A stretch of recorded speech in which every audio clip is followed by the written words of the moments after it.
I don't know what we can talk about in this nation without talking about white superiority, honestly. Who defines the meaning of God also defines the relationship between economy and God. African Americans spent $1.3 trillion last year, making us the 16th wealthiest nation in the world. Why have we not turned those riches into wealth to develop our community?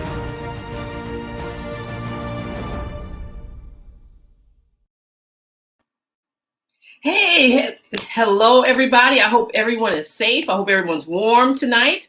I'm so excited about this guest. You know, and I know you probably are sitting at home thinking she's always excited about every guest. I actually am. And this is why I love, just being part of Hoppy, because I get a chance to meet like all the cool people, all the cool scholars, that know everything. This is great. So before I get started and bring out my man Mfudishi, the first thing I want to talk to you guys about is Saturday. We have another screening. And listen, we're not going to have another screening until maybe like sometime next year. So you want to get your little tickets right now. Go to happyfilm.com. All right. It's Saturday at 7 p.m. Eastern Standard Time. And all week we've been sending out emails to let everybody know that you will get an email at 6:45, which will have two links. It'll have the link for the movie and it'll have the link for the panel discussion that will follow the movie. And the panel discussions, it's all about the panel discussion, because you can, if you wanted to, you can watch Hoppy, right now. You can go to our happyfilm.com and hit the digital download button, and it'll take you to Vimeo, and you'll be able to stream it and digitally download it. But let me tell you about going to the screenings. The screenings is cool because you get the panel discussion afterwards, and we never know where it's going to go. Like our guest Mfudishi, he's been on the panel. We've had, and it's always cast members. And we don't film it, we don't tape it, we're not sending it to you if you missed it. You have to be there to get it. And so that's one of the perks of getting your ticket, like coming to the screening. So go to happyfilm.com and grab your tickets for this Saturday at 7 p.m. Eastern Standard Time.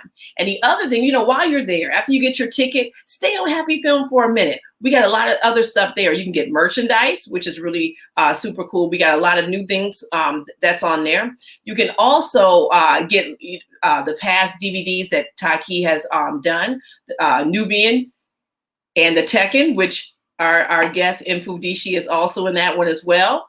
So you can grab that. And you can also sign up for the newsletter. And you got to sign up for the newsletter because that's where all the good stuff is. And we send out, a couple, first of all, we're not going to just keep sending you emails every day. It's not like that. We do send one massive email out at the beginning of the month. And that's just the regular newsletter. And then sometimes, depending if we can confirm a guest early enough, we'll go ahead and send out another email, just letting you know who's going to be on Happy Talks.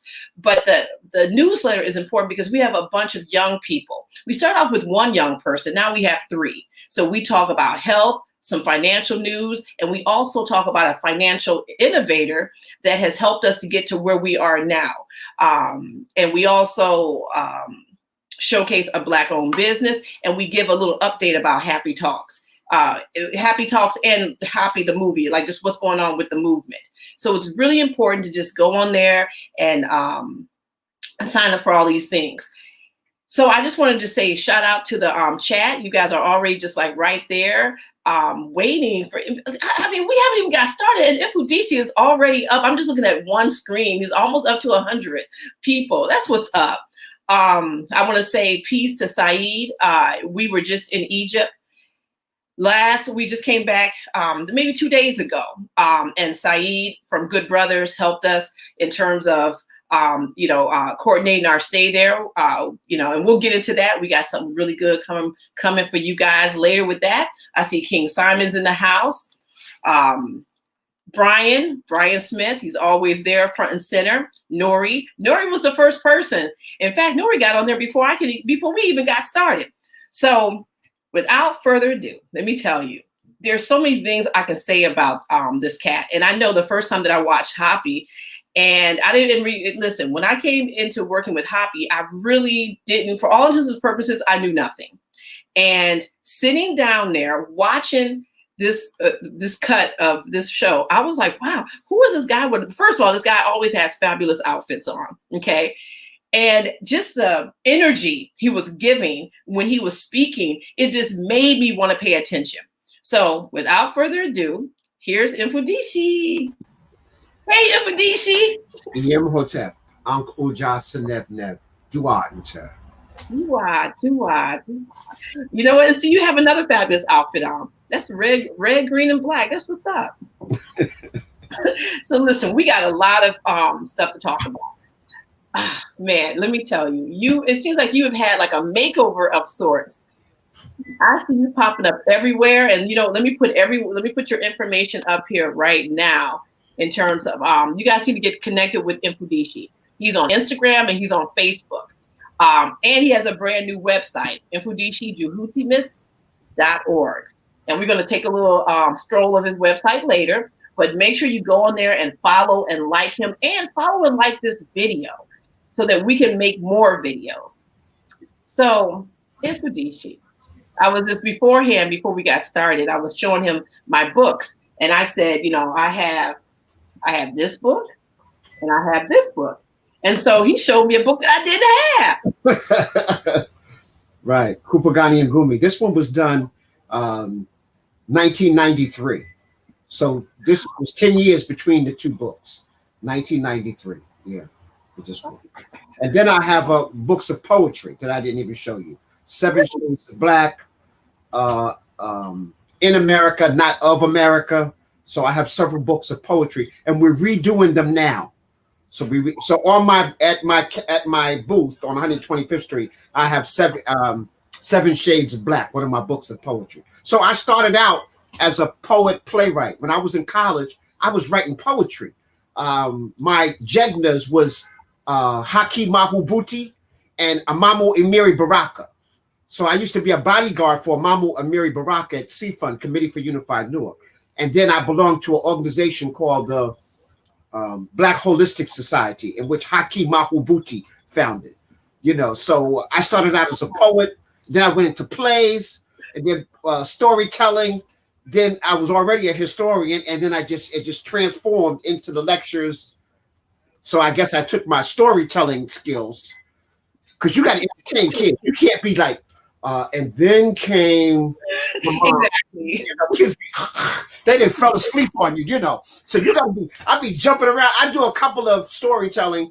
Well, I got to work out before I do this. Before I do this tale, I'm throwing kicks, wheel kicks, and then I'm the assembler, and the kids are like this. And sometimes I have parents that push the kids to the side, and they in front of the kids, So yeah. I put that into my motivational speaking and my lectures. That was a background. Yes, because your Madudesha class is like that. It's like you are. It's like you start off very calm in the beginning. Oh, you got your homework. 10 minutes in, you're like this. And I'll tell you. That's what's up. That's how you're right. That's how you stay engaged. And you definitely have kept us and are keeping us engaged. So listen. So what's different, or not what's different, but what is this new book about? And I'm gonna show you guys the book as you're talking. Tell us about this new book. Well, the new book is Shimsu Haru, Menchu Hotep. So it's a continuation of book 1. Menchu Hotep ruled for 54 years. I didn't want to get 54 years in one book, because his era is called the classical age of ancient Kemet. Not by Mfudishi, but by the scholars. It's the classical age. This is the middle period of ancient Kemet. Menchu Hotep is the founder of that. His grandfather helped unify and got the southern area together. And then his father and then his uncle and then his father were also kings. And then Menchu Hotep actually unified the North and the South back together after over 150 years of division. Right. And so then he issues in and changes the spiritual system. For example, in the old period, only the king ascended to heaven. Right. Only Asar brought the king in, right?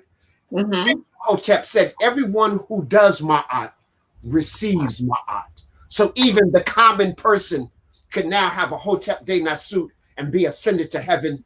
And that became the standard of works. He took all the writings from the ancient era, from the first golden age, and rewrote them to keep those stories alive. We said, how do we honor our ancestors? By speaking their name and completing their great works. Well, Menchu Hotep is famous for that. He brought all these writings. So we have the shipwrecked sailor. We got the articulate farmer. All of those stories were rewritten during Menchu Hotep's time. And they were common literature that was left for, here we are, 4,000 years later, and they're still classics. Because Menchu Hotep ruled around 2000 BCE, 2,000 years before the Common Era, and then you add 2,000 onto that. So he ruled 4,000 years ago. And he introduced, for example, in the first Golden Age, only the family of the elite were educated in the Medu Neter, right? Menchu Hotep made schools available to the commoners. So anybody could go to school. He sent the priests out, and that was their mission, to educate people in the small villages and stuff like that. So Menchu Hotep actually set up a classical era of educating and making Medu Neter widespread. Okay, like you.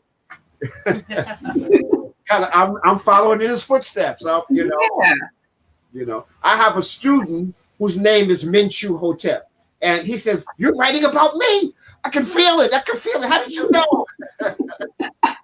You know, the spirit is alive, and once it's out there, everybody is privy to it. Yeah. How long did it take you to write this book? Well, I originally was just writing the book Shemsu Haru. I was just writing Menchu Hotep. And so I outlined 10 chapters. So what I did is I took, this is called a historical fiction for people who are not familiar. So it's the historical fiction. Believe it or not, the Bible is a historical fiction.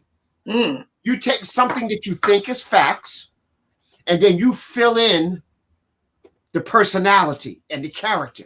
Because you can't see the character if you just got bullets. It says, all right, you got your master's degree, then you got your doctor's degree, then you founded so-and-so, and we don't have a clue of what happened in between. So the writer in historical fiction takes real facts and then fills in the personality, understanding the culture of the times, understanding things that was going on, see, once you understand the culture, language is just an expression of the culture. So that's why even when, like, you've been in my class, I spend so much time, I always start the class off with historical culture first. I want to give you geography facts. I want to give you historical facts. I want to give you places, names, dates. Before we even get into writing Medu Neter, I need you to understand the context and the contents of which you are learning this from. So that now, you know, for if I says, you say, well, Mfundisi, what's with all these animals all around the place? You know, how come he got a bird head? How come he got a jackal head? Well, we need to understand the culture. If you understand the culture and understand that, you know, I teach those 5 domains. So the first domain is the mineral domain. Yeah. So the sun is a mineral. The stars are minerals. The planet is a mineral. And you're made from those same minerals. You got iron, all of that. For example, if you're anemic, that means you're low on iron in your body. Okay. Right? So you can just take a stone like hematite and rub it. And the skin, which is the largest organ in the body, synthesizes the iron into the body and your metabolism increases. So, you know, so it's important. So the second domain is the plant domain. And plants is your food, your fuel, and your medicine. So you learn herbology, you learn farming. Okay, so you learn, you know, horticulture. So you learn all of that. That's part of just the second domain. The third domain is the animal domain. All animals were here before we were. All of them. We're the last on the scene. We're the new guy on the block, okay? We're supposed to be learning from all the animals that have been here almost for thousands and thousands of years. So if you want to learn how to survive in the rainforest, look at the creatures who live in the rainforest. If you're in the tropical rainforest and a little bright frog is jumping around and ain't nobody trying to get it, maybe you shouldn't try to get them either. Ain't no birds trying to eat this little frog because he's poisonous. Okay. Little bright berries, and ain't nobody eating them. No birds, no squirrels. You shouldn't eat it. Okay. So the animals are teaching us. If you're in the savannah where the great predators are, so you have the leopard, the lion, the cheetah, you know, so you got these great hunters. So the greatest hunters are in the savannah because they're imitating and emulating the hunting techniques of those great predators, right? And so now you get a chance to see, so they're our teachers. But if you eating them all, you ain't gonna learn nothing, you know? You ain't gonna learn anything. We didn't ate up so many creatures and made them extinct. So that all those were lessons we missed. we could have learned something if we had studied them. Okay. Yeah. But we filled our gut up with them and didn't learn a thing. We just got indigestion. Okay. All right. That was, so, and then we talk about the human domain. So we don't know, we're psychotic because we don't know nothing about nothing else. We're part of the mineral domain. We're ignorant. We're part of the plant domain. We're ignorant. We're part of the animal domain. We want to eat them all. So now you don't even know what you're supposed to be doing. You have no clue. So we tell people, and this is outlined, these are the things. First of all, we're all visitors to this planet.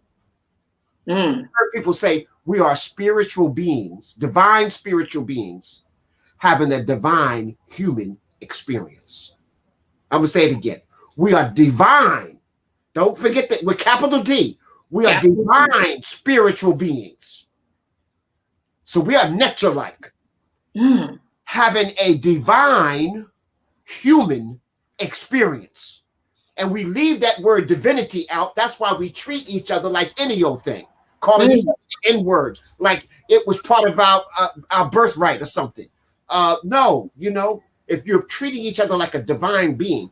See, the Medu Neter is so beautiful the way they explain this divinity thing. When they use the preposition in or in, the wave of energy, or some people say the wave of water, is talking about to or towards something divine, like the Neteru, in Ptah, to Ptah, in Asar, in Jehuti, right? But when they talk about an object, a place, or thing, they go Kemet, the Nisu Palace, whatever, New York, right? So, but when they talked about what they call the Kemeti U or the Remech, those are the two words they use to describe the people. Remech. Well, I haven't heard that one. Remech. Yeah, Remech means the original people. Okay. Oh. And the Kemeti U means the black people. Blacks, people. Yeah. Let me go back to Menchu Hotep. Menchu Hotep is the one that made Kemet really famous for describing the whole nation, the black people, after he kicked the foreigners out. Okay. Wow. He made it clear this is Kemet. Before we use Sematawi, the United Two Lands, or we use Ta Neter, the divine land.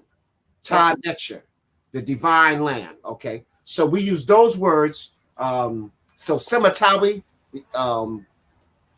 and Ta Neter. Okay, so we use those words, you know, but when Menchu Hotep came in, he used Kemet. We are the Kemeti U. So I'm going back to this great black, and the reason why you hardly know nothing about him, Felicia, look at his face on the book. So what are Europeans going to tell you when they trying to say that the Egyptians was white? They will tell you stuff like, oh, they just painted him black to keep negative images out. They painted him black to keep negative forces away. I said, well, we must be keeping negative forces away from us too, because we're black. Yeah. So I can't explain that away, you know. Yeah. So those domains again, so you know, so I'm hoping, and then the last domain I didn't talk about is the spiritual domain. And the spirit is in everything because the spirit is energy. There's animal spirit, plant spirit. And now I'm giving some secrets. Those people who've tuned in, I'm gonna give them some secrets. Okay. Whenever two energies any two energies show divine love, unconditional love, gratitude towards each other, secrets are exchanged. So when someone asks George Washington Carver, how did you invent 300 inventions from one peanut? He says, I talked to it. I loved it. I gave it unconditional love. And I talked about gratitude every morning. I would water it. I would fondle its leaves. I loved it. And it told me what it wanted. How do you think somebody found out the energy behind a crystal? They said, oh man, I love this stone. I wonder what this stone is about. You began to meditate with the stone. The stone will kind of like talk to you in your mind. Remember, when you meditate, the creator is talking to you. When you pray, you are talking to the creator within. Okay, wait. Okay, I've been taking notes. We got to go back. First of all, we got to say that again. I mean, when you meditate, you are listening to the creator within you. Yes. When you are praying, you are talking to the divine creator who is also within you. And I want to make it clear, some people's prayer is not prayer, it's begging. If you go, God, I need a new car. God, I need a new woman. I need a new man. That's begging. Ain't nobody listening to that. Ain't nobody in the sky listening to any of that. You on your knees 20 times a day, bowing about all the stuff. No. Real prayer is gratitude. So you wake up in the morning and you say, Dua Necha, Anajarak Amen, Anuk Amen. Thank you, the unseen creative force, for allowing me to breathe. Thank you for giving me the greatest gift of life. I'm going to do good use of it. I'm going to be divine today. And then during the middle of the day, thank you. I'm on my mission. I'm completing my earthly mission here so that I can stay in a divine mode and help as many people who want help. See, because you can't help people who don't want no help. Yeah. I will help as many people. And then at the end of the day, you go, divine creator, thank you for allowing me to cherish this moment with you. And all those things I fell short of, I will try to accomplish them even better tomorrow. Forgive me if I fell short of my goals and ambitions, for I am a work in progress. I will be Ma'at Duanta. You see something, gratitude, those are prayers. Ashe. You know, those are prayers, you know. Not, I need some money. I need, and one who asks for nothing receives everything. Wow, okay, I might have to revamp some little stuff over here by the altar. Thank you for that. Just for a quick note, I just want to give a shout out to Dwayne Johnson. He used our super chat. I was so excited when someone used a super chat. You know, we're late to the game with this little super chat. So if you guys are on YouTube, come on, chat us up. This is how we're able to bring stuff to you guys. This is none of what we do is free. Okay, let me just put that out there. And speaking of that, free. So someone had asked about your book. Where do we go to get your book? You can go to mfundisijuhutimas.org. Okay, and I'm gonna put that. I'm gonna put that back up. And you know, in fact, let's just take a little side step. Let's go ahead and let's look at your website, because this is I don't know if people had seen your website before, but it was a little difficult to kind of navigate. But now it's really you got a lot of good stuff up on here. You can do everything. I was taking notes when you were talking because you were just dropping, things are just popping out. Because one of the things you mentioned was your crystals. And, you know, that's huge. The whole crystal thing in terms of, you know, you not only sell them, but you're giving crystal classes. Yes. And that's something that we really should, partake in. So yeah, this is Infudici's new website here. And you can do everything on this website, guys. You can sign up for the Medu Netra classes. You can, you got the school. I know I'm skipping around. Talk about your school.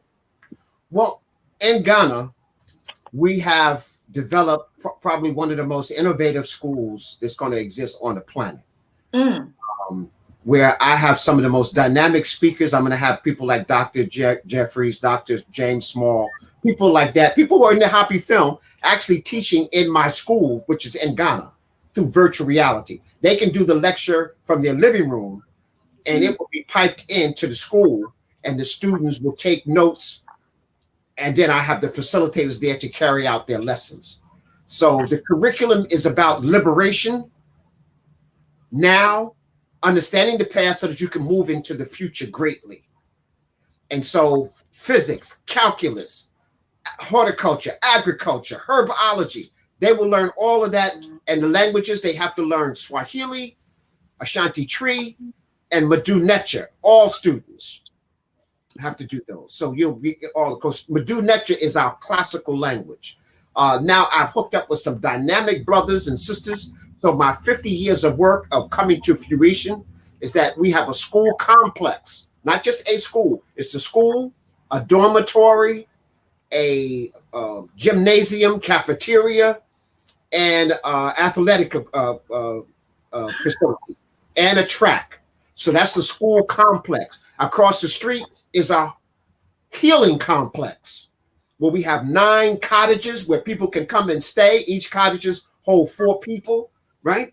And then a Kemetic temple, a healing temple, where you can come get massage therapy, acupressure, acupuncture, get your herbs, get consultation, free health clinic, all inside of there.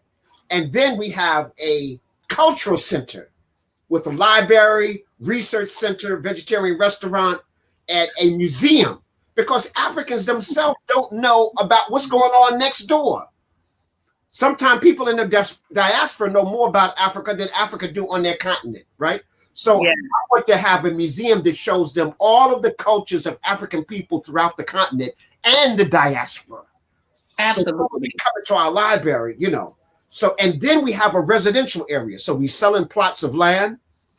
And so we have a residential area. You can buy a plot and build your own house, or we have someone's funding a residential area for me where we actually have 3 models of homes already built. Nice. And you come and buy your home there. I'm building a commercial, a Kemetic spiritual business commercial. So everything we talked about in Happy Film, I'm going to have it in real life. You'll be able to come down Imhotep Avenue, right? You know. Imhotep Avenue. Oh, I love this. And then you'll see all the store. And what happened, I didn't want to take it to chance by people just coming up and putting their own. So we're going to build the stores and you just rent it out. So I have the statues of Menchu Hotep, Ursa Ma'at Ra, Satep and Ra, palm trees lining it with neem trees in between. And is it wheatgrass? No. Lemongrass. And lemongrass will be all over the place. So it repels the insects. And, you know, the neem tree is one of the main ingredients for fighting malaria. Malaria is still one of the #1 causes of death in Africa. So you'll be able to go outside. If you get malaria, you go outside of your house, pick the neem leaves, have some tea, take a neem bath, and you cure it in the morning. This sounds fabulous. Oh my God. That's what's going on. Now, we've been fundraising for a while now, right? Yeah, you know what? Somebody's asking how can they donate, and I said go to the website. It's right there, guys. Right. GoFundMe right on the website. You know. Yes. But partial of it is being funded already, and I got people working in on it. So tell them to send their thing, and we're laying the stretching cord. So we already have the 100-acre farm. So it's a 100-acre farm. So we plant our own food. What we're doing, let me just explain something. We're following the Tuskegee machine. Booker T. Washington at the Tuskegee Institute did everything in-house. Yes. They made the bricks and then built their own buildings that they taught in. They taught the teachers, and after they graduated, hired them to teach at their school. They grew their own food, so that's what you got in the cafeteria for breakfast, lunch, and dinner. Food that came from their farms. They sold their own uniforms and clothes on the campus. Everything was there. So Marcus Garvey was fascinated with this. Marcus Garvey's reason for coming to America was to meet Booker T. Washington so that he can make a model and send this model all around the world. Absolutely. So I'm going to step into Marcus Garvey's place. I'm going to pick this model, right? Some of my investors got excited when I said, oh, no, I'm not just doing this to boost up InfoDC's ego.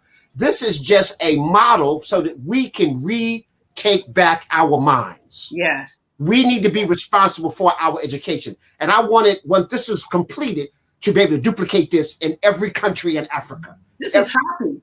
This is happy cooperative economics. Yes. Wow, this is like happy, like just straight up in real time. Yes, listen, we got to talk because these plots of lands, how many plots of lands are you going to be able to sell? We're offering about 75 plots of land that people can buy and build on. And let me just say this, to build a 3-family brick house, a 3-bedroom family brick house costs you about $30,000 US. Oh my God, you can charge it on a credit card. People pay more than $30,000 rent in an apartment in New York. Absolutely. Right here. Wow, this is great. What's the name of the school? The school name? I haven't really named the school yet. See, Jehuti Haru Nebhu is the project. That's our project. Okay. Haru Nebhu. So Jehuti, is articulate thought, speech, writing, and action. All that you have, yes. Yes. So, and then Haru as higher consciousness. And then Nebhu simply means master of your senses. So you're being articulate, you're being evolved into a higher consciousness so that you can master yourself, just to be the captain of your own ship. See, when I'm the captain of my ship, and you're the captain of your ship, and we come together, we create a fleet. And a fleet is much more powerful than one little captain out in the middle of the ocean. Yes. So that's what we're trying to do. So I'm trying to get with like-minded people. So anybody who's listening, and I'm joining with another brother Jamar. Yeah, he was on the show. We like Jamar. Jamar is also doing a whole village in Africa. So we'll be networking together, so he's in Accra. I'm in Jikiti in the eastern region. And so he's back in the city area. I'm in the country area. We'll be able to exchange information. So we're on the move. Hoppy needs to be right up in there. We're going to have to talk. Right. We're going to have a little conversation over here. Yes. Wow. People complaining about 2020 was a horror. Mm-hmm. I say, we're moving into this age of Aquarius. In the age of Aquarius, at the beginning and the end of each age, there's confusion. Because the powers and the structure that's in power don't want to relinquish it. They don't want to give this up. Europeans been raping us for 2,000 years. You think they just have to give up? Because a new age is coming in? No. So they're resistant. So I say this is the best of times and the worst of times. If you're depending on the government for a job, for your income, for your housing, for your lifestyle, it's the worst of times. If you are an entrepreneur, if you are a go-getter, if you're the captain of your own ship, if you are out there building and innovating, this is the best of times. Because now people are hungry, people are looking for things to happen, people want autonomy. There's Africans in America who want to help Africa become great. There are people who've been Negroes their whole life, just woke up and realized that they're African, okay? Now they want to do something about it, And so we're helping them. So this is it's an age of excitement when you have higher consciousness, So that's what I'm hoping my new book, Spirit Shimsu Haru, will bring forth. I want to kind of outline the chapters for you when you're ready for it. Okay. Yes. Okay. God, you got so much. Okay. Yes. Okay. We're gonna go back to the book. But then I want to come back to something you were, Sam. You were talking about the we're now living in the sign of Aquarius, because I want you to kind of talk about that along with the winter solstice. But let's talk about your book. You're going to outline the chapters for me. Okay, so now in this book, it's a continuation of Mentuhotep in the spirit of the Magi. So it's a continuation. So this is the book here. You look at the cover here. So now, in the first book, I had to set up the theme of why Kemet was so great and how come the leadership was so dynamic. And I had to define who are these people who are the Magi. The Magi were the elite bodyguards of the king. Now, who are these people that you're the richest man in the world? You can have anybody, your bodyguard, but you only want the Magi?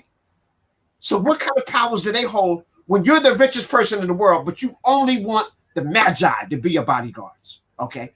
And the judges and administrators were all Magi. So who are these people that are so just and honorable, but yet their fighting skills are beyond this earth, that you only want them as your bodyguard? So I wanted people to be able to understand. See, you know what a ninja is, right? He's imitating a Magi. He got to put a black outfit on because he's not black. He don't have to put a black outfit on. All he got to do is take his clothes off, okay?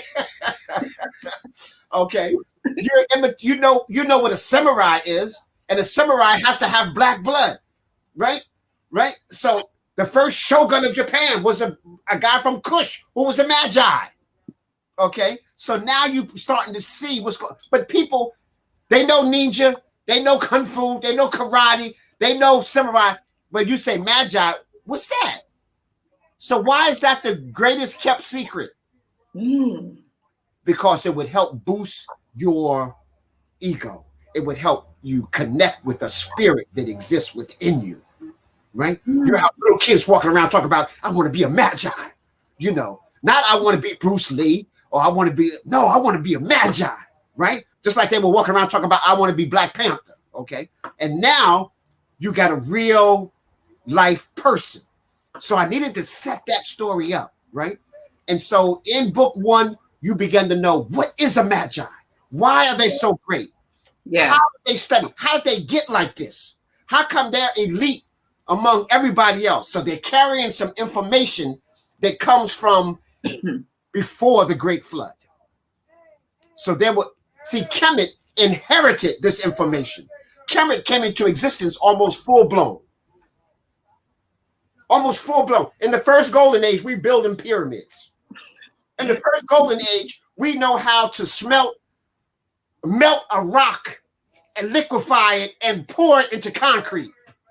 You just don't make that up on your own. How do you know how to make a giant scope that can melt objects, you know? So we inherited some information from prior great civilizations, and the Magi are part of that. So they became wisdom keepers, wisdom teachers. Okay. And so people say, well, why are they fighting? I said, listen, see, you got the wrong definition of what a priest is. Look at the early priests. For example, look at the Shaolin monk. He's a Buddhist, but he's a master in the martial arts. Look at the Tibetan monk. He's a master in the art. Look at the Zen masters. They are masters in the art. They're practicing their stuff every day, you know. So, because you got to go out and teach the people. You got to protect the people. See that turn the old cheek? That's some stuff your slave master taught you. They want you to be docile and ignorant. I saw a picture where a guy just joined the church, right? And so the preacher opened up his men and opened up his head and took his brain out, saying, "Oh, now in my church you won't be needing this." He took his brain out. That don't make no sense. It was a cartoon, but that's what's really happening. You know, I had a guy come to me one time. He says, "Mfundishi, you're just like my preacher, man. He's really on." I said, "I don't think so." He said, "No, man, my preachers be running it down." I said, "How long you been going to that church?" He said, "About 20 years. I said, "Can you do what that preacher's doing?" He says, "No." I said, "Well, then he's not like me. Because if you were studying with me 20 years, you would be a master. You would be a grandmaster." Absolutely. You know? Absolutely. So now I had to set that theme up. Okay. And so book 1 ends with finally the battle. So first you go through his rites of passage. So you're going through a rites of passage. Then he becomes the man. Now his father dies. He becomes the king. But there's still only the king of the south. Finally, he has to go into war with the king of the north. And so now they're fighting for the unification of the whole country. So when that book ends, it ends at the end of the battle where he's victorious of destroying the king of the north. And I don't want to spoil it because this fight is hot. I have to say it myself. I read the fight scene. So if you've seen action movies, Five Fingers of Death, all that other stuff, I top that. Okay. What is it? Seven sins of Seven sins of something. Yeah. That's another one that everyone talks about. Okay. Right. Yeah. So you got to see the fight scene. Okay. I had somebody telling me I was reading it and I was ducking while I was reading the book. You know, that's how life it was. It was like, oh, whoa. Okay. So if book 1 ends with him being victorious, book 2 starts right there on the battlefield where the war's over. And now you got to mend the country. You got to mend the country that's been threatened by war. The northern part has been bamboozled, like you have been bamboozled in America. Foreigners have to be expelled. They've been ruling stuff in the northern area, the Delta. So you got to kick them out, put things back. You got to reclaim land. Now you got to unify the two people into one nation. You got to really have a organized network. And I pride myself, the role of women in this book, book 2, is unbelievable. Unbelievable. You see that without the women, it's like Asar, like Aset and Nebuchadnezzar had to put Asar back together so that he can become well, that's what's happening here. The women helped Mentuhotep put the pieces back together, and they've been disseminated. And so you see the power behind the women. You know, his wife was able to go and talk to people. For example, when he kills the former king, now watch this. He cuts his head off, snatches his heart out, and then seizes all of his land. So you know his wife and his family ain't feeling too good about that. There's not too much you can say, right? You know, to them, right? But he sends his wife in there. And his wife is talking about, I know you are upset about the tragedy, and I don't want you to forget that. But it's that experience can either destroy you or can make you stronger. And she goes on that only together can we build a new Kemet. We can't bring your husband back, but we have a great leader who can bring our nation to new heights. But we need the unification of all the people. In fact, the rich who are only known for rich are usually the most decadent, and that will lead to corruption and backwardness. So I need the rich to unify with the poor so that we can become one nation. And the woman is delivering, you know, she's delivering the speech, and people are just blown away. Then I talk about, so let me go into my chapter. So I kind of wow. Wait, can women be magi, or did they have something? Oh no, you got to hear. Women are magi and Jedi. Oh, what? Wait, what's a Jedi? I mean, not Star Wars Jedi, but what's a Jedi? No. Lucas, who created Star Wars, was an Egyptologist. So the idea of a Jedi he got from ancient Kemet. Star Wars is talking about ancient Kemet just in space as opposed to on Earth. So all the different people from different planets are the different people around the Earth. Like Chewbacca? Yes. Okay. Yes. Like, yeah. Oh. Okay. So right. So you have that Jedi Council. All is an imitation of ancient Kemet. Yes. So so the first chapter is dealing with the unification. Second chapter, a return to the way. So this is where he makes Ma'at. So this is where the 42 oracles of Ma'at, the 42 laws of Ma'at, all of that is being reinforced in every temple. Okay. Because see, foreigners were in there before, and it was like right move, right rules, might, you know, as opposed to Ma'at rules. Right. So then that's the part of the spiritual reform in chapter 3. Then in chapter 4, stages of the journey. So he has to go back. See, now he's a magi, the king. He goes through, he's a magi. But now he wants to become a priest scientist. So he doesn't stop. He's the king. He's the richest person in the world now. But no, he's still seeking because he sees the power behind the Jedi. And so he wants to be just more than just a Magi. He wants to be a Magi pre-scientist. So now he has to go back into the temples. And now I blow your mind on where these temples are. Okay. So I don't want to spoil that. You got to read the book. Okay, wait. This is one of my favorite chapters. So he goes back into the temples. He shows you where Imhotep gets all of his stuff from. Imhotep was a student inside of their temples, you know. So then I go and that's called the Lessons of the Jedi. So you get a chance to sit down with the Jedi Council, and they blow you away with the innovation that they're able to do, you know. From there, I go visiting Yam in the Western Desert. See, everybody knows that the bulk of the wisdom of ancient Kemet comes from the south, up south. So that's Ta-Nehisi, the interior of Africa, West Africa, South Africa. All those people migrated down Hapi, right? So we know that. What we don't know is that a lot of information came from the West. The Sahara wasn't always a desert. Yeah. That could be fertile land at one time, pasteurized land. The oldest mummy we've ever seen is found in the Sahara Desert, over 10,000 years old. A 10-year-old child, completely mummified, Sahu. Right. And so we see astronomy and astrology being used in the Western Desert. We see at Netta Playa, we see the rock calendar that solidifies it solidifies the winter solstice, summer solstice, and there's 2 equinoxes. Done 75 BCE, 7,500 years ago. Okay. Now that's before Kemet. So who are these people that's plotted the stars before Kemet in the Western Desert? And that same information comes into Kemet, where you got Menchu Hotep.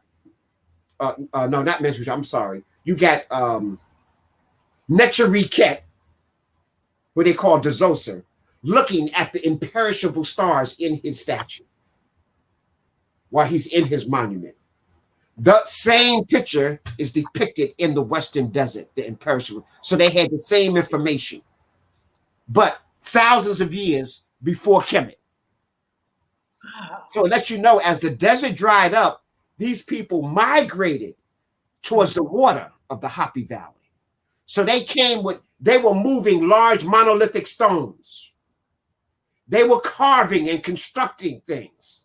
So they came into Kemet with these skills. So you have the great warriors coming from the south, the herbalists, the cattle herders, and now you got these astronomers coming from the west. And then I take you a trip. I take you across the Western Desert. So the next chapter is called Visiting Yam in the Western Desert. And I really take you to school. You need to read that chapter with pencil and paper. I'm seriously taking notes. I take you to school, stuff that they don't teach at the universities. Okay. And then I go, the female, watch this, you asked about women, the female magi in the royal court. Yes.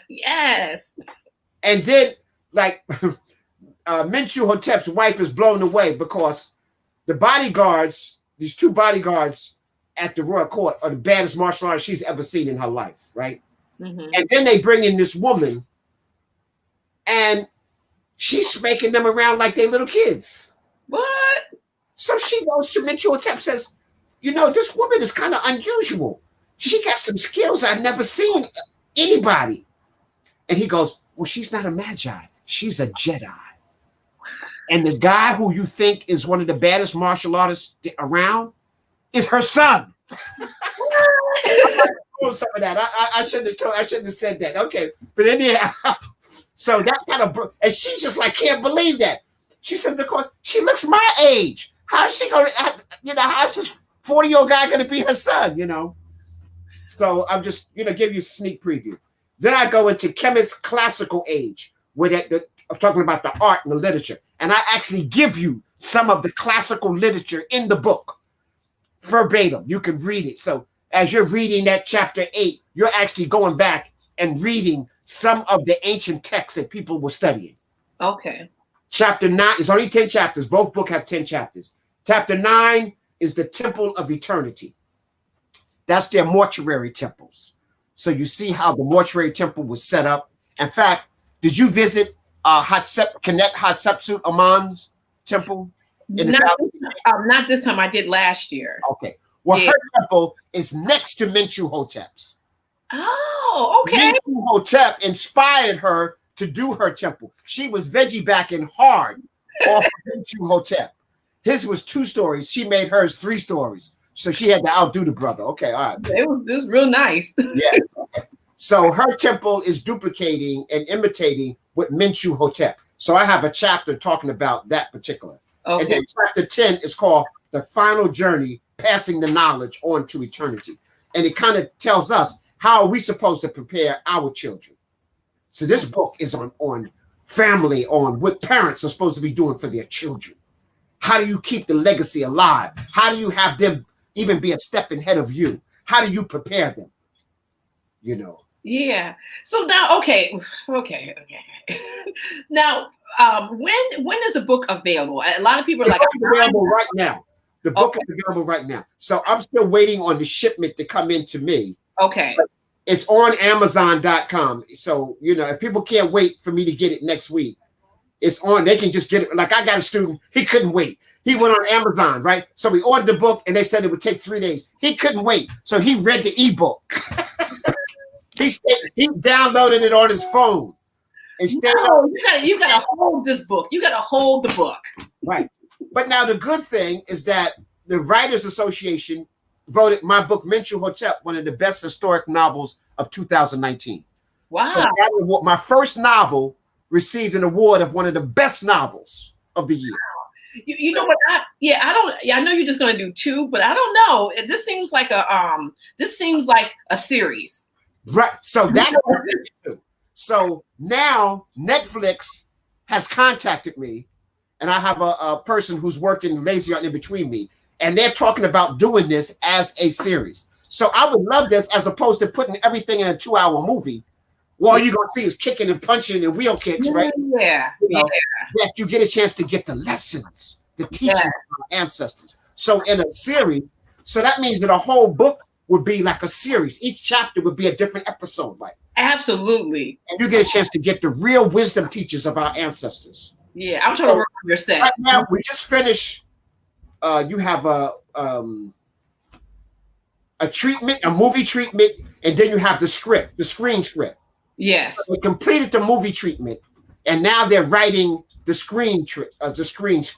Okay, I'm just gonna put it out right. Even if Netflix don't take it, once that's done, I can present it to independent writers all around because you pay $20,000-$30,000 for that to be done.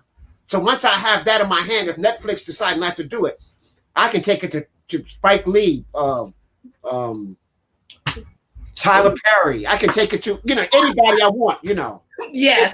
There's a lot of take it to Hoppy Film. Yeah, I was about to say, I was waiting for Hoppy Films. But you know what? Listen, wherever it goes, I'm going with it. Just don't forget. I mean, Taki and I, we know a little something to Hootie Films, Come on. One of the number one comments I got on my book, and the reason why these guys were after me about trying to make this into a movie. First of all, I got all 5-star ratings. So when you get like 55-star ratings, eyebrows start to rise. Right. And most people said when I was reading this book, it was like a movie, like I could see it. Yes. So it's, very visual. See, I write the way I speak and the way I experience. So this excitement I'm, giving you, I put that in the book. So you're like, oh, man, you read the book and you're like, I know this sounds like fire. This is great. Wow. Okay. I want to thank, we had some more super chat donations. It looked like Dwayne gave some more money. Thank you, Dwayne. Brian, Thomas, and Series B. That's what's up. Thank you guys. Thank you. This goes a long way. Trust me. Okay. So so the book, you can get it. You can go to your website to get the book, or you can go to Amazon.com. I say people should just wait, get it from Mfudishi. And you also have some on 125th. Right. So yeah. Definitely. Okay. That's what's up. So you mentioned something when you were talking about, I just want to kind of transition to the winter solstice. Yes. So you were talking about that we're moving to this Aquarius stage. And aren't you an Aquarius? You are. I'm an Aquarius. Yes. You know what? I see King Simon's on here. And let me tell you about King Simon. If you guys don't know who King Simon is, just Google him and make sure you follow his page. I think King Simon's son has the same birthday as me. Yes, yes. And it's like, I was going to say, when you talk to King Simon, and if you mention anybody, they're like, oh, the first thing he mentions is the person's birthday. Like, that's it. It's like the birthday, like he knows everybody's birthday. So, yeah, so this is like your time. So what is, you know, because everyone's talking about this Aquarius piece, but then how Jupiter and Saturn came together and then the winter solstice. So can you just give us some context about all of this? Well, this hasn't happened in over 500 years. Okay, which Mercury and Saturn are aligned with the Earth like that. So it's been about 500 years plus since this happened. So that opens up a portal of energy. So remember when I talked earlier about this is the best of times or the worst of time? Mm-hmm. So if you ain't doing nothing, if you just got a job and you just overbroke, right? And you got a jackass of a boss, right? Okay. This didn't mean anything to you. But if you got vision, if you're an entrepreneur, if you got insight, if you're on your goals, if you're trying to complete your life mission, this is the best of time because it opens up new ideas. I mean, like I said, during this time period, I can't even tell you how many different investors are coming in to help me with the school. Different people calling. I got the people in Ghana as excited, you know. So we're already talking about our fleet of vans that's being done by in Ghana and in Nigeria with Madu Netcher written on it for the school. You know, we're talking about working with some other independent schools and universities that are independent, operating right now, and they're doing the same thing we're doing. Talking about virtual, you know. So we're living in things are mobile and global. Yes. So I want my Africans in Brazil. There's more Africans in Brazil than all of America and the Caribbeans together. I want the Africans in Brazil to be able to go to my school while they're still in Brazil. Wow. And get this knowledge, get this in, so we can wake the world up. See, the internet is a double-edged sword. You can just be entertained and watch some hoochie coochies all day long, right? Or you can tap into people who are dropping real knowledge. So you got a choice, you know. I know people used to have told me that they've learned more on the internet in the last 2 years than they did in 20, 30 years of school. Mm. So the information, so I say Aquarius is the information age. Okay. Age of technology, information, you know. We're getting away from just the old agrarian age. We're getting away from the plantation age. We're getting rid of the corporate model. All of that's going. That's falling to the side. Yeah, yeah. I read what somebody told me: 60% of all small businesses folded during this pandemic. Mm. See, and that's what that 1% wanted to do, because they wanted cold control. So they can't have you going into this new age flourishing and with your business and stuff like that. So they tried to. First of all, I remember when I was in school. Monopoly was supposed to be illegal. Now monopoly is the big thing. All these giant corporations gobbling up all the small ones, being these big conglomerates. That's a monopoly. That means you don't give the little guy a chance. Yeah, America was supposed to be built on small businesses, you know, like that. So that's falling to the wayside. So now we get a chance to resurge it. We get a chance to come back alive. And so we said, people, if you got ideas, start plotting it now. And I tell people, any business you can do in America, you can do in Africa with an all-black clientele. Absolutely. See, you got to have the right mindset. Let me give you an example. A lot of times I would take people to Africa, right? Mm-hmm. And they go just as tourists. So they bring a couple $1,000 and they just want to buy gifts. And they just so happy. We in Africa, we kissing the ground. Okay, all right. And then you go home broke. But you got films, you got ideas and dreams. When I go, I got a suitcase for my clothes. I got a suitcase for my products, right? I'm selling crystals and books and DVDs. I'll be selling Hoppy films when I go. So I go, and every week I set up a table. I go to the culture center where all the vendors, all the tourists are coming in, and I pay $20 to set up and make $2,000 a day. So I come home with more money than I went when I left. Wow. See, it's an attitude. Yeah. And I'm rubbing on my jet. I'm rubbing on my Venturine. I'm rubbing on my Citrine. And what it's doing is helping me think from an economic mode. How can I take these few dollars and multiply it so that I can share? Not just so that I can just have more, so that I can share. So I can give somebody a scholarship to go with me. So that I can fund some other people. Absolutely. Absolutely. So I'm trying to tell people it's a mindset. So this winter solstice, it's important for you to start thinking. You know how like on New Year's, you do your New Year's resolutions? Mm-hmm. Well, you need to talk about what is your life worth right now. You need to reevaluate what is your earthly mission. Why will you sit here? You need to reevaluate that right now. The portal is still open. You need to reevaluate that. You got the 3 days now where the Sirius is still down and Sirius won't come back up till tomorrow. Okay, so we need to be thinking about this, but we got to put it out there. We have to meditate. We have to write it down. I mean, is there any like a special way, or you just no? But you need to be sage, Palo Santo, all around. Yes, you need to be pouring libation to the ancestors. You need to be writing down your goals, your ambitions. You need to do it right now, because tomorrow, 1 degree. Ra comes, Sirius A comes up and reappears from death.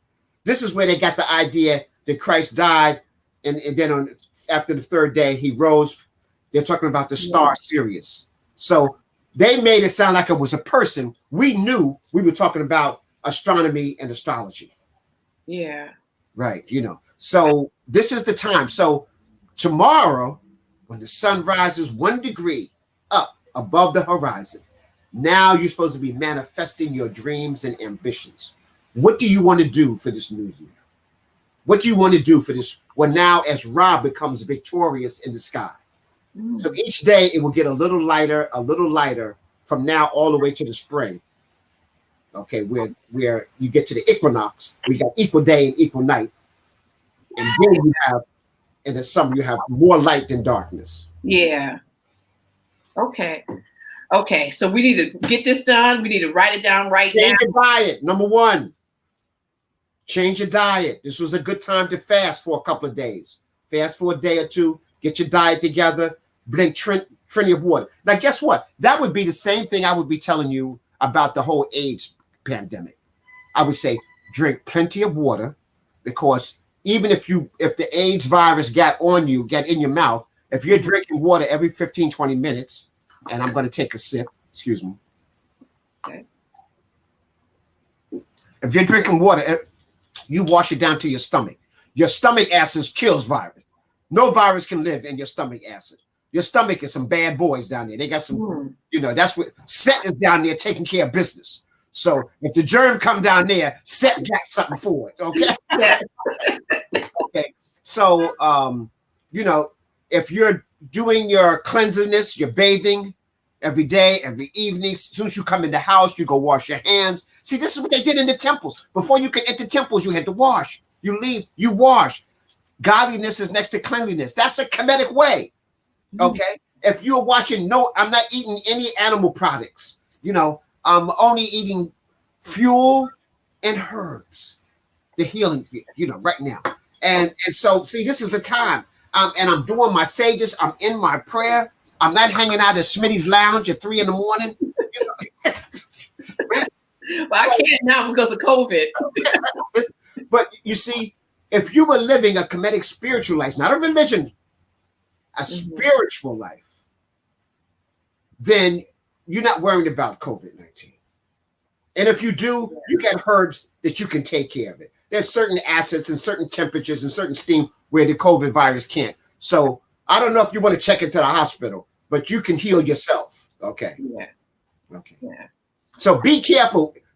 If you take the COVID test and they sticking that Q-tip up your nose, they're giving you the vaccine. It's in your saliva. You don't need to be sticking a Q-tip up somebody's nose. It's a little membrane back there that connects you to your brain. They dropping the little nanobites inside of it, and they giving you the disease and the immune system. So if you're taking a test and it's not a saliva test or something like that, don't let them be sticking something up your nose. That's good to know. Right. And if you can help it, don't have them hit that little light up in your forehead, your pineal gland all the time. Hold up your wrists. That takes the temperature even better. Let them hit that little gun to your wrist and give an accurate temperature of what your temperature is. When they hit you at your pineal gland every time, it's helping calcify your pineal gland. Oh, we don't want that. You're getting hit with the red light. I mean, that light, the heat thing at your pineal gland 10 times a day, you'll be acting like Wazungu because you'll be just like that with a calcified pineal gland. No, we don't want that. We don't want that. No. Okay, everybody, please like and share this video. I see Dwayne. Like this video. Infudishi's on fire. The Magi, Winter Solstice. I mean, I cannot wait to read this book. This is going to be great. The 2 people that I've talked to who've read it stayed up all night, 2 nights, and finished the book. Oh my God. Yeah, I can see. I mean, listen, if you just giving the outline, it's already a nail biter. So I'm just like, okay, that's what's up. That's what's up. So I just want to talk to you just about your crystals, because, you mentioned them, with such ease. And I don't know if everyone knows. I mean, if people don't know now that you also give classes on crystals, but I just want you to just talk about it for those who don't know. Like, I'm a crystallologist. It's one of my titles.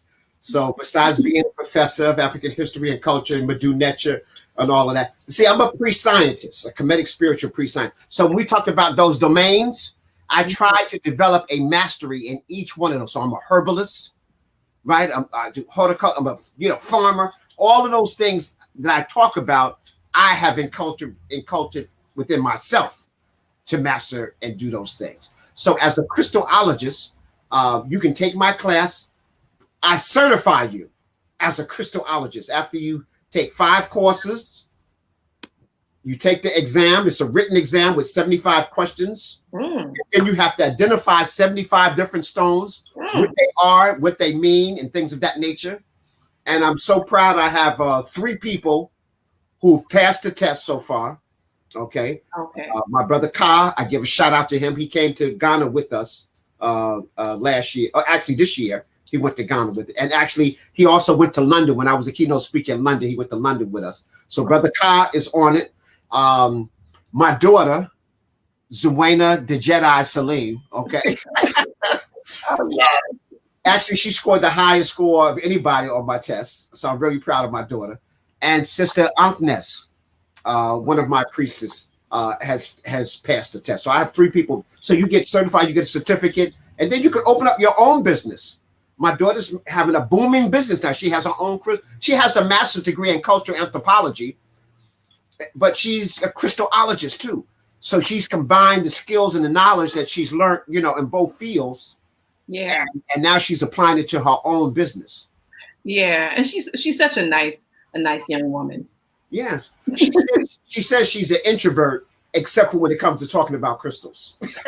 It says, I'm an introvert, but I will talk about crystals. Yeah, and she's doing a lot of amazing things. I was looking on her website actually today. I was going on there looking at your your Facebook page, and then I got all wrapped up in her store because she has this mechanism that makes sound for like meditating. So I was like all up on her page. I was like, wait, I'm supposed to be on Infudishi's page. Let me go over here. So yes. Yeah, so anybody, if you go to his page, you can find Zuwaina's information as well.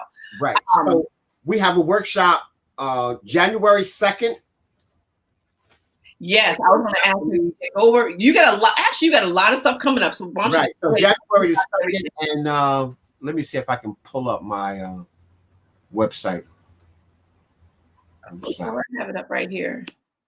Oh, okay. Well, in the meantime, Infudishi's going to come back. We have a screening, guys, on Saturday, first day of Kwanzaa, if you celebrate or if you don't, but you just come hang out with us. It's going to be Saturday at 7 p.m. Eastern time.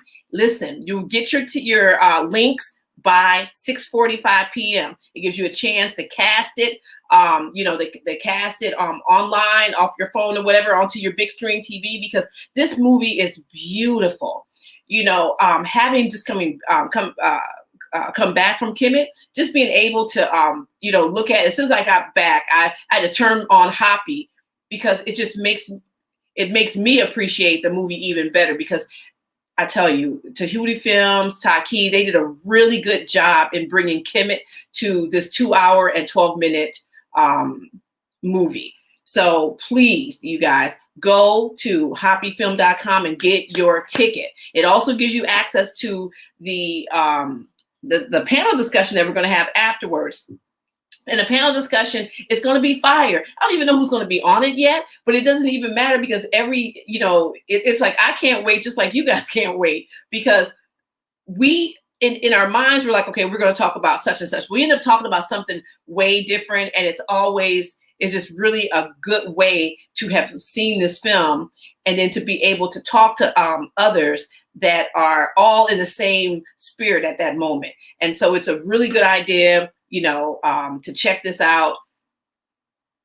Happyfilm.com, 7 p.m. on Saturday. Also, we have a couple of things. So I don't know, maybe it was in the summertime. We worked with with this group called African Poetry Theater, and we together. Okay, so let me just start over from African Poetry Theater. It was founded by John Wututsi Branch, okay, but he passed away. But his son Sekou has, taken the reins and has, been keeping the theater, going. So we got together, Hoppy Film and African Poetry Theater, and we wanted to give some awards to people who have been really doing the work. So it's not just about talking about, I'm an economic innovator, but actually doing the work. And so we came together and we started a community day. It was the first inaugural one where we gave out awards to quite a few people.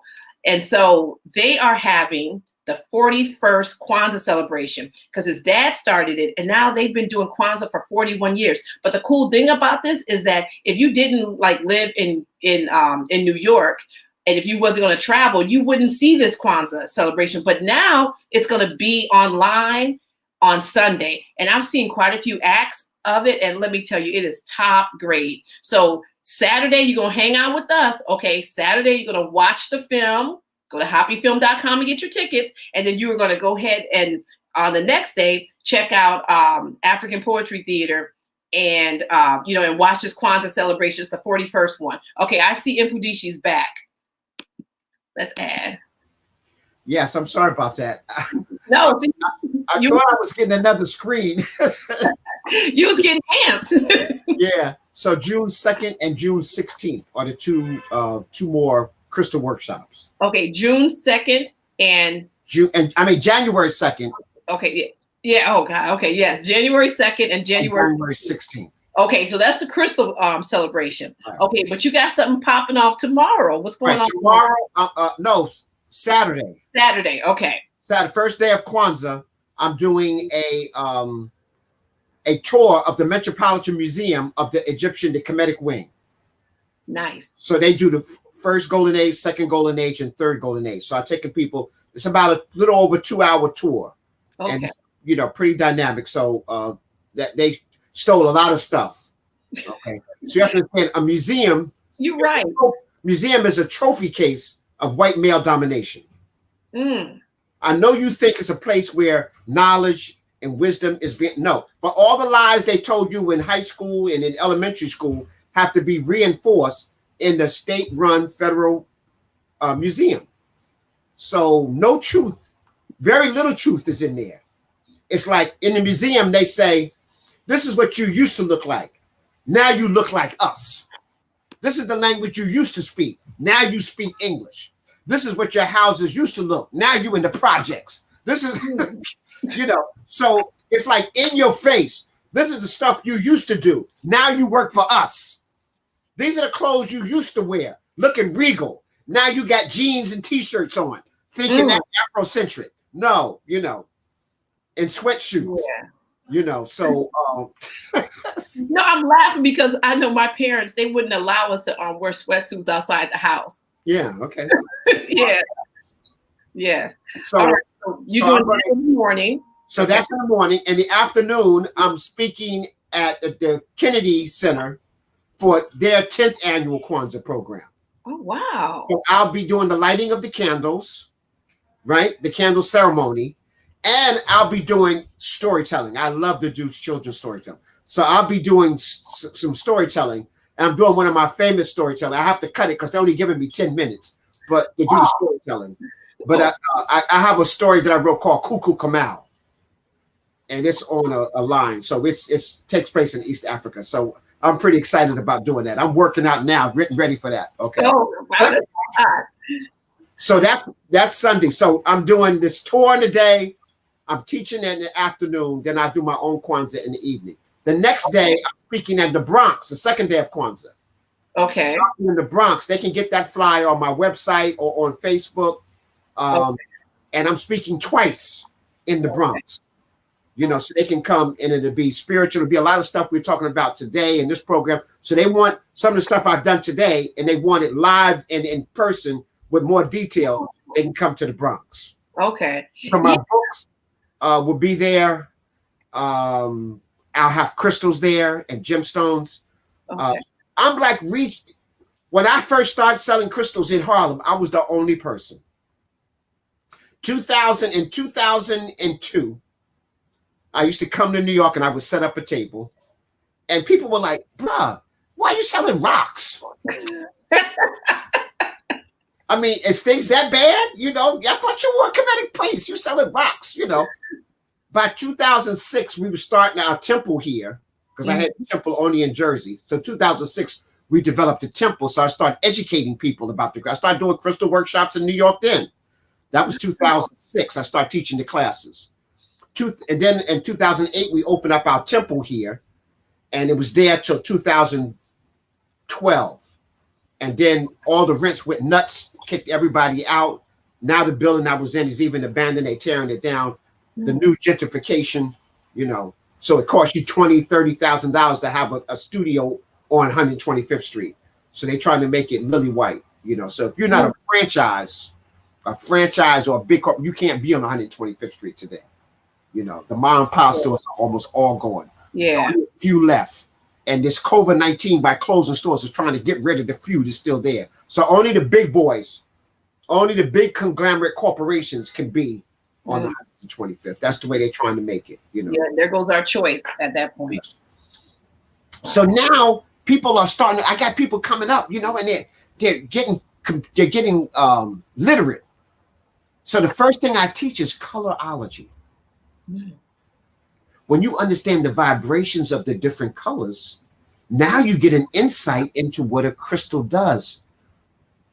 Because now it's not only the molecular structure of the mineral, it's the molecular structure of the mineral enhanced with the light of Ra, giving certain energies to you, right? So when you pick up citrine and that yellow is vibrating, you know, you start thinking prosperous. Your personality begins to sharpen, you know, a little bit. You start thinking. When you start rubbing that green stone, aventurine, a healing is going on. And when your healing is going on, you start thinking prosperous. Yes. You know, when you look at fool's gold, or you look at pyrite, the energy, the iron that's in it. First of all, that's charging you. Then it's glittering gold, like, so you feel good because you think you really got some gold. You start thinking prosperous, you know. So everything is about an attitude. You know that. Absolutely. If you think you messed up, guess what? You messed up. Yep. So you got to start thinking courageous. You got to start thinking like you got it going on. Yes. Okay. So, all right. So, guys, listen. Just go to infudishijahutimis.org and you can get everything you need. And the cool thing about this is that now you have different memberships. And let me tell you about the membership. So you can, you know, be taking a Madhu Netra class, but you also get access to Infudishi because he does like these private Zoom meetings like twice a month, right? Yeah. Yes. Yeah, but you can't get that if you're not in it. Like, what is it? Is it lotto? You have to be in it to win it. Yes. You have to Absolutely. Sign up. People like they love my videos, like going on YouTube, but now go into my website and be a paid member, and you get stuff that's not on YouTube. Exactly. Yeah. See, this is all like a little trailer. It's a little trailer. You know, you gotta you just go onto his website because you'll pleasantly be blown away. It's really nice. Mfudishi, let me tell you, you are always a treat when you come here. I mean, I always like to first see your outfit. You know, I'm still looking at your outfit. You know, that's what drew me. I'm telling you, when you were on Hoppy, was your outfit. Yeah. Okay. So listen, on the 27th, when I do the Kwanzaa in the Bronx, we're highlighting Mfudishi gear. What? I got my own clothesline. Stop it! Are you serious? You're the first to hear about it on Hoppy. See, look at that. Happy Toss is breaking news. We haven't even put it on the website yet. I got the clothes, but we haven't taken the pictures to put it on it. So at that when you come to the Bronx, you'll be able to see Mfudishi wear, where I have the wings, you know, like that there, and the mud cloth. You'll be able to buy your own Mfudishi gear. Wow. Oh, that's fire. Mud cloth outfit, like ancient Kemet, yes. So I'm going to have some people modeling, you know, the clothes as we go through. You know. So I got my own line. I love it. Like I said, this is the best of time or the worst of time. If you're not thinking good, it's worse. But if you're thinking like an entrepreneur, this is the best of times. Yes. The only thing stopping you from succeeding is you. Yes. I know I've told a couple of students who are dynamic. I said, if you would just get out your own way, you'll be dynamic. Yes. Yes. You know, so I'm trying to get out of my own way so that I can do the thing. Do the things that I need to be doing. Yes, yes. Well, you know what? Look, I like what's going on. I love this light. You know, I love the light in your place. You're looking good over there. You are blowing up on social media, which is that's the currency now. And speaking of currency, guys, please like and share this video. Okay, you know, this is how we're able to bring more stuff. Is by those like and shares. You can go to Hoppy Film on any platform and like us and start following us. Same with Mfudishi. Let me get your stuff up there for one last time. And I want to give a special shout out. I see Michael Imhotep is in the house. He's from the African History Network. And let me tell you about Michael. He is also, he's been down with Hoppy from almost like from the beginning. And he has, he has also hosted our panel discussions from time to time. So definitely go to African History Network. He's on Facebook, and make sure you follow him as well. Like it's like there's it seems like sometimes there's a lot of us out here, but it's really not a lot of us, and all of us are bringing something different to the table, but it all meshes nice together. So make sure we support everybody, in this endeavor. And I also see Amo Wale. He was the guy. I don't know if you guys have been looking at our social media. He went with me to Kemet, and we shot a lot of interesting things. You can go into our Instagram account and see what's going on over there, what we were doing. And stay tuned. We got some really good, good stuff coming. So Mfudishi, do you have any parting words? We are the ones we've been waiting for. Absolutely. Nobody's coming to save you. We have to save ourselves. And I'm talking about operational unity. We got to put these, religion is dividing us. Islam versus Christianity versus Hebrew Israelites versus the Moors versus all these little groups. We don't get beat in the head and they ask you what group you belong to before I beat you. You just get beat, okay? All right. When they're oppressing us, they just oppress us because we're black. We need to come together. We got people with skin darker than mine talking about they not black. Okay, we got to come together. You see, our ancestors weren't afraid to use that word. We got people saying, oh, don't use the word black. No. Our ancestors, the word Kemet means black, the black community, okay? We got to come together as African people. We got to you see, we all eat food. So we need to be talking about farming together. Ain't no Hebrew food versus Christian food versus Muslim food. There's good food. Yes. You need a shelter. You need to control your housing. There's not Christian houses versus Muslim houses versus, no, there's good housing. Anybody can live in a 3-bedroom brick house, 4-bedroom brick house. Doesn't have nothing to do, and you were African before you were any of those denominations. So I need people, we need to start working together. And I'm going to say this, closing. Me and Brother James Small talked about this quite a few. That Africans in America,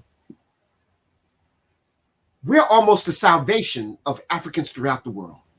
I believe we were sent here. We were sent here because we knew we were going to go through a Holocaust, and we needed some people to be able to come back to resurrect the whole African continent. See, Sister Felicia, when we go to Africa, we don't go to Africa as a Maasai or a Samburu or a Ga or a Shanti. We just go to Africa as an African. And we just want to love up on everybody. Yeah. The division isn't there. Africans still got that division. Yes. When I'm speaking in the Bronx, there's a big Dominican Republican. And I'm going to tell the Dominican Republic, the only difference between you and the Jamaican and the Trinidadian and the African and American is a boat stop. That's the only difference, a boat stop. And when you stop there, a different colonizer gave you a different language. But we're all still Africans throughout the diaspora. James Small, and if we were talking about it, Professor Small, and it was like, we were the crystal of the human race. And somehow that crystal got shattered and the pieces were all over the place. So we're in Brazil, we're in Europe, we're in Asia, we're in the Americas, we're in the Caribbean. And now, in the age of Aquarius, these pieces are starting to come back together. And what we will see is the beginning of an African Union, a United States of Africa that embraces Africans throughout the whole diaspora. Yes, yes. You see that? See, because look, how can small little Togo compete with China on the market? How can Togo compete with Russia? You see what I'm saying? But as the United States of Africa, we can compete with anybody. In fact, we got the resources of the world. They got to try to compete with us. In Happy Film, Professor Small talked about the trillions of dollars that we represent. We would be the 16th wealthiest nation in the world. And we don't own anything because we're just giving that money right back. My plea is to Africans in the diaspora. Let's start working together. Let's start building together. We can reclaim Africa and reclaim who we are. And you see, you can be great in America and in Africa. And remember, every business you do here, you can do in Africa. But we got to make Africa a great brand. We're the only people that can make Africa a great brand. Yes. Right now, the Europeans have made Africa a bad brand. People are like, oh, I ain't going to Africa. You know, they got starving people, people with flies all over their face. That's the image that the Western world has painted. So you don't even want to go there. Yeah. You got to go and see yourself. Yeah. And go with an open mind and go with love in your heart. Yes. Because I'm telling you, those statues there, those monuments, they are giving off a vibration that every time, people go, you take pictures and stuff like that, but those pictures are flat. They're beautiful. And sometimes you can be inspired, but when you are standing in front of Jesus, it's something, it's talking, it's like a magnet to your body. And I tell you, you got to go. You can't, anything that's on the news, anything somebody's right now, just go for yourself. It is definitely, a whole different feeling. Yeah. So I want to thank Happy for giving me the opportunity. It's Brother Taki. I want to just shoot out Brother Seed and all of y'all. I just want just to shoot out. It's an honor working with y'all. Yeah. Well, you know what? Let me tell you, they feel the same way because Taki, if he was here, he would say this. He would say this is that there is no film without an Mfudishi. I mean, because, and people don't know, and they can go to happyfilm.com and get the tech and the untold story. That film, that's when you guys first started working together. Right. Yes. Taki known me for years beforehand, but that was like one of the, Taki was a student of mine in my Madhu Netcha class. So he took beginner, intermediate, and advanced Madhu Netcha with me. And then we went to Africa to Kemet several times. And then he formed his own corporation, and I became a lecturer on his tour. Yeah. In fact, let me just end with the story. We were in, and probably if Taki's listening, he'll probably chuckle. We were in Luxor, and we were at the Temple of Amen. So in order to get in, you have to have the Arab guide. You have to have an Arab guide, as a tour guide. So Taki got the Arab guide, so we get inside of the museum, right? So once we pay and we get in, Happy tells the guide, "Oh, you can go take a nap now because we got Mfudishi." I said, Taki, that wasn't good, man. Come on, man, you can come with us, man. No, but, let me tell you, yes, it is so funny because when we were this past time I went to the Luxor Temple, and I was there with Amawale, and it was this what do you call them again? Wazunga? Yeah. So they had a little tour group, and the way that the stuff that they were saying and the depictions of these obviously African creatures on the it was actually right under the Hapi glyph. It was like right up under there, Medu Neter, excuse me. And the way that they were just describing these Black folks, and I was just like, I can't, they are the main perpetrators of false things, of things that are just not right. And so we were looking for an Mfudishi or a Taki or, one of you guys, because it's crazy. Yeah. Well, we were at a museum in Washington, D.C. They had the Egyptian exhibit, and it was all white group. And then I had about 10 people behind me in my group, right? And so this old white lady looked like she might have been 80s, 90s, right? So she's looking at the picture of the African statue, right? And then she looks over at me, and she looks at the statue, and she looks at me. And then she tells her white girlfriend, she says, I think these people are Negroes. What? Yes. Because the guy wasn't telling them that, right? And then when it had the nose looking like my nose and big, thick lips, the curator told them, "Oh, the nose is like that because they have blunt instruments." You got the most technically perfect statues in the world, and you're saying they only have blunt instruments. That's why they don't look like Europeans. I mean, that's the degree of lies that they will go to. Yeah. So I want to say this here too. I want people, there's a film that's a French company put out called The Great Pyramid K 2019. Great Pyramid K 2019. It's on my Facebook. Okay. Go see the film. It's long. It's about 2 or 3 hours, but it'll blow your mind. Stuff that I've been teaching for 40 years. These Europeans, the Wazunga, are finally coming out, and he emphatically proves beyond a shadow of a doubt that the ancient Egyptians, all the way through dynasty to the Greeks, were Black. And then he talks about all the great works that we created: the cubic, the metric system. We created concrete, cement.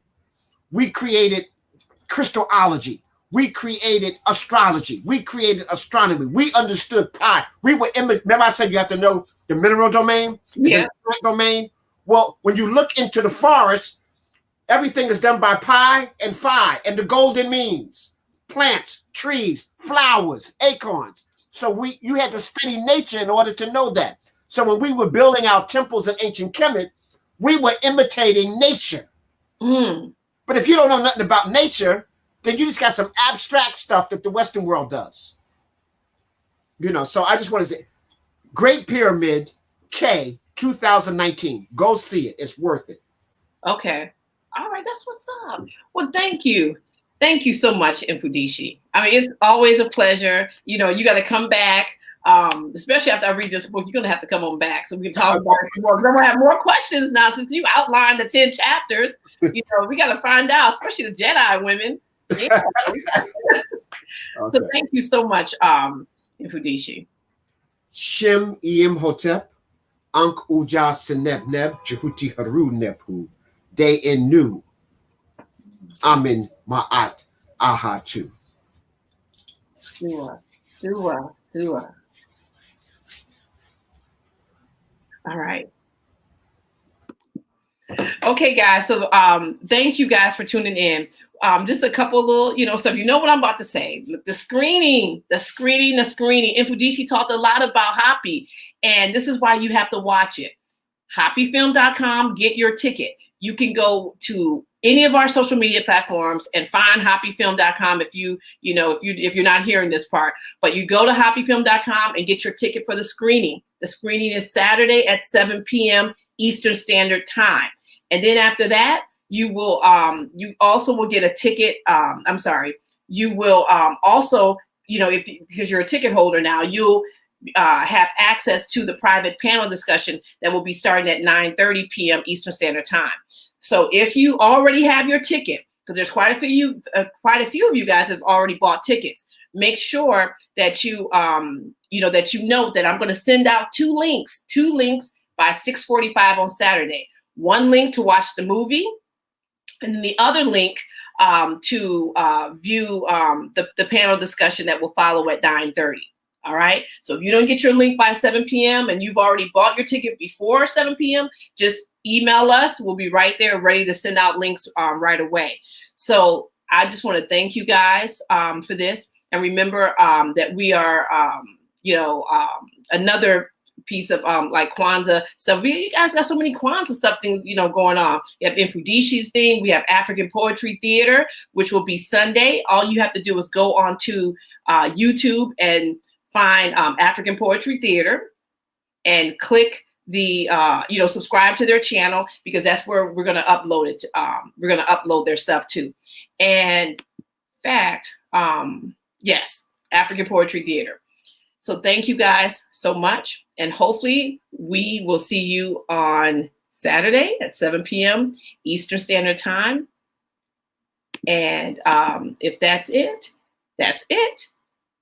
So peace, everybody. I don't know what we can talk about in this nation without talking about white superiority, honestly.